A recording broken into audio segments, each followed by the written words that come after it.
அது எப்படி நான் பேசும்போது மட்டும் தெலுங்கு தேசம்னு ஒருத்தர் கட்சி வச்சிருக்கிறாரு, அவரோட நீங்க எல்லாம் கூட்டணி வைக்கிறீங்க. இந்திய தேசத்துக்கு ஒரு தேசியம் தான் இருக்குது, அதுல தெலுங்கு தேசம் அவர்கிட்ட கேட்கல, என்.டி. ராமராவ்ட்ட இல்ல ஐயா சந்திரபாபு நாயுடு கேட்பீல, ஓடி ஓடி போய் கூட்டணி வைக்கிறீங்க.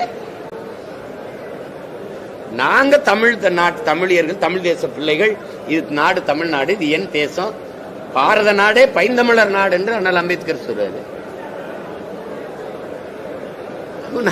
நான் என் தேசத்துல என் தமிழ் தேச அரசியல் அப்படின்னு நான் சொல்றது, ஐயோ பாசிசம், ஐயோ செப்பரேட்டிசம், ஐயோ எல்லாம் என்னது?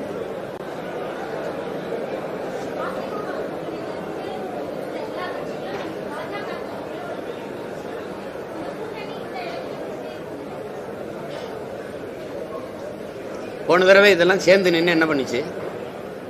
தங்கச்சி என்ன பண்ணாங்க?